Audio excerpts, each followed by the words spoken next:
नमस्कार दोस्तों, stock market studies में फिर से एक बार आपको बहुत बहुत स्वागत है। तो आज मैं फिर से आपके सामने कुछ इंपॉर्टेंट कंपनी का अपडेट शेयर करने वाला हूं, तो इस वीडियो को पूरा लास्ट तक देखिएगा। और अभी तक आपने चैनल को सब्सक्राइब नहीं किया तो जरूर कर लीजिएगा। कंटिन्यूसली इन्फॉर्मेशन और अपडेट्स पाने के लिए चैनल के ऊपर बने रहिएगा। तो चलो सबसे पहले देख लेते हैं कौन सा मतलब कंपनीज है। उनमें से फर्स्ट जो कंपनी उसका नाम है उज्जीवन स्मॉल फाइनेंस बैंक। तो basically Ujjivan small finance bank के बारे में एक चीज मैं आपको शेयर करूं, तो उज्जीवन स्मॉल फाइनेंस बैंक जिस तरीके से खुद को रिप्रेजेंट किया, जिस तरीके से इतनी गिरावट के बाद भी वो रिकवरी किया, वो एक देखने वाला बात है। अभी इतना शानदार रिकवरी क्यों किया, उसके पीछे कोई ना कोई तो रीजन रहेगा। ऐसे नहीं कि कंपनी बाउंस बैक किया। ऐसे तो बहुत सारे बैंक्स हैं, उसमें तो बहुत बड़ा गिरावट हुआ है, वो आज तक रिकवरी नहीं कर पाए। तो उज्जीवन बैंक के अंदर ऐसे क्या हो गया जिसके चलते इतने बड़ा एक यू टर्न कंपनी के ऊपर देखने को मिला। तो बेसिकली कंपनी का जो क्वार्टर रिजल्ट है, यहाँ पे सारे राज छुपे हुए हैं।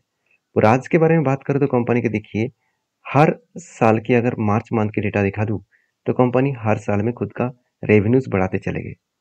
और इंटरेस्ट भी कंपनी पेमेंट किए, क्योंकि इंटरेस्ट भी बढ़ता हुआ देखने को मिलेगा। क्योंकि जो कंपनी अच्छा काम कर रहे हैं वो अच्छा खासा लोन भी लेंगे, और जितना लोन लेंगे उस लोन के बेसिस में कंपनी के ऊपर अच्छा खासा इंटरेस्ट भी आपको देखने को मिलेगा। और एक्सपेंस भी कंपनी यहाँ पे देख सकते हैं, एक्सपेंस भी कंपनी मेंटेन किए। और एक्सपेंस मेंटेन करने के बाद कंपनी का जो प्रॉफिट है वो भी देखेंगे तो नेक्स्ट लेवल का प्रॉफिट बढ़ा। 136 करोड़, 127 करोड़, 300 करोड़, अभी 330 करोड़। तो प्रॉफिट अच्छा हुआ, इसको देखकर बहुत सारे लोग खुश भी हो जाएंगे। मगर मैं हमेशा बैंकिंग सेक्टर में एक पॉइंट्स को मैं हमेशा देखता हूँ, वो है नेट एनपीए। तो एनपीए जितना कम होगा उतना ही उस बैंक के लिए खासियत पॉइंट बनेगा।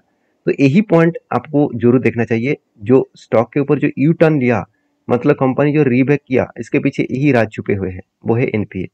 2.93% के आसपास एनपीए था, वो घट के हो चुके 0.28% के आसपास। तो इतने एनपीए कम क्यों हुआ?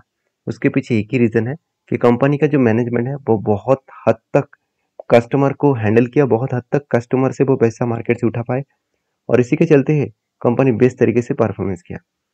और मैं जरूर कहूंगा इस कंपनी के ऊपर जो बैलेंस शीट है, जहाँ पे कंपनी के रिजर्व लगातार बढ़ते चले गए, और इस बार कंपनी सबसे हाईएस्ट रिजर्व को जनरेट किया। कंपनी के बोरिंग्स भी बढ़ता हुआ देखने को मिले। एक टाइम से 600 करोड़ का बोरिंग्स था, 10 साल में वो 600 करोड़ बन के हो चुके 28,000 करोड़ के आसपास। तो जब कंपनी के बोरिंग्स बढ़े, रिजर्व बढ़े, तो कंपनी के ऊपर बेस्ट तरीके से कुछ परफॉर्मेंस देखने को मिला। अभी इस कंपनी की जो सिचुएशन है, उस सिचुएशन के बारे में बात करूँ तो सबसे पहले मैं आपको एज ए इन्वेस्टर के बारे में बात करूँ तो प्रोमोटर के पास 73% होल्डिंग है। बाकी देखिए, म्यूचुअल फंड के पास जो होल्डिंग ना के बराबर था, 0.58% के आसपास, वो आज डायरेक्टली 4.5% होल्डिंग उठा लिए। और एफएस के पास जो होल्डिंग था वो ना के बराबर था 3%, वो डायरेक्टली 26% होल्डिंग उठा लिया। तो इतने बड़े बड़े क्वांटिटी एडिंग किया जा रहा है, तो आप सोचिए कंपनी में कुछ ना कुछ तो बात होगा जिसके चलते इतने बड़े क्वांटिटी एडिंग किया जा रहा है। अगर इन्वेस्टर के बारे में बात करें, आप खुद ही देख सकते हैं, 3% से डायरेक्टली 26%। हाँ, आप कहेंगे सर इतना होल्डिंग इसीलिए उठाया गया क्योंकि प्रोमोटर ने पूरा का पूरा माल बेच दिया। क्योंकि कोई भी बैंकिंग सेक्टर में प्रोमोटर के पास माल नहीं होना चाहिए, ये बात हमेशा याद रखना। आपको देखकर लग रहा है कि कंपनी का प्रोमोटर माल बेच दिया तो कंपनी बेकार हो जाएगा, तो इसके लिए आप HDFC bank, ICICI bank, Kotak bank, इस तरीके से बैंक, कोटक बैंक के पास ज़्यादा होल्डिंग है ऑब्वियसली प्रोमोटर के पास। बाकी जो बैंक के नाम मैंने लिया, उस बैंक के प्रोमोटर के पास प्रोमोटर को देख लेना, उसका प्रोमोटर ना के बराबर है, जीरो भी है। तो क्या वो बैंक खराब हो गया? ऐसे बिल्कुल नहीं। तो बैंकिंग के रूल्स है, प्रोमोटर के पास ज़्यादा होल्डिंग नहीं होना चाहिए, क्योंकि प्रोमोटर के पास अगर ज़्यादा होल्डिंग होंगे तो वो कंपनीज को खुद की उंगली पे नचाएगा, और कंपनी के पैसे को, मतलब जो बैंक में जो पैसा आ रहा है उस पैसे को वो दूसरी जगह पे यूज करेंगे। जो देखा जाए तो आईसीआईसीआई बैंक के अ, ऊपर देखा गया था। तो बेसिकली मैं जरूर कहूंगा इस कंपनी के ऊपर फोकस रखिए, क्योंकि कंपनी के ऊपर जो पैटर्न यहाँ पे क्रिएट हुआ, बहुत लंबा सा पैटर्न है। आज का नहीं, अराउंड जो यहाँ पे लंबा सा एक कप बना, उसके बाद 1 2 3 बार हैंडल पैटर्न क्रिएट हुआ, और फाइनली इस लेवल को ब्रेकआउट करने का कोशिश करें। अगर ब्रेकआउट करे तो एक बड़ा सा धमाका यहाँ पे देखने को मिलेगा। और जो टारगेट रेशियो है वो अराउंड 80% के आसपास है। अभी टारगेट कब बनेगा, किस तरीके से बनेगा, वो तो किसी को पता नहीं। इसके लिए आपको कंपनी के ऊपर रिसर्च करना होगा, स्टडी करना होगा, उसके बाद काम करना होगा। तो मेरे कहने का मतलब है, मेरे तरफ से कोई भी रिकमेंडेशन कभी भी होता नहीं है, क्योंकि मैं कोई सेबी रजिस्टर्ड पर्सन नहीं हूँ। तो नेक्स्ट जो कंपनी उसके बारे में चर्चा करूँ, उसका नाम है आईआईएफएल फाइनेंस लिमिटेड। तो आईआईएफएल फाइनेंस लिमिटेड, बेसिकली इस कंपनी के जो ओनर है, सबसे पहले वो मैं आपके साथ शेयर करूंगा। ओनर मतलब इसका जो प्रोमोटर है, निर्मल जैन जी। तो निर्मल जैन जी इसका प्रोमोटर देखने को मिला और उनके पास 12.5% होल्डिंग है। और मज़ेदार बात बता दूँ, निर्मल जैन जी के पास 3 फाइनेंस कंपनी का होल्डिंग है। एक है आईआईएफएल फाइनेंस कंपनी, दूसरी है आईआईएफएल जो सिक्योरिटीज़ कंपनी है और तीसरी है 5 पैसा कैपिटल। तो 5 पैसा कैपिटल के भी प्रोमोटर यही व्यक्ति है, मतलब निर्मल जैन जी है। तो ये बात मैं आपको क्यों शेयर कर रहा हूँ? क्योंकि इस व्यक्ति का जो मैनेजमेंट स्टिक्स है, वो कुछ अलग लेवल का है। क्योंकि जब आईआईएफएल सिक्योरिटीज के ऊपर एक बहुत बड़ा आरबीआई की तरफ से रिस्ट्रिक्शन लगा दिया गया, सेबी की तरफ से रिस्ट्रिक्शन लगा दिया गया कि वो 3 साल वो नया कस्टमर अकाउंट नहीं कर पाएंगे। तो तब निर्मल जैन जी ने एक स्ट्रेटजीज यूज किए। जितने कस्टमर आईआईएफएल के ऊपर आ रहे थे, वो सारे कस्टमर को वो अभी ट्रांसफर कर रहे हैं किसके ऊपर, 5 पैसा कैपिटल के ऊपर।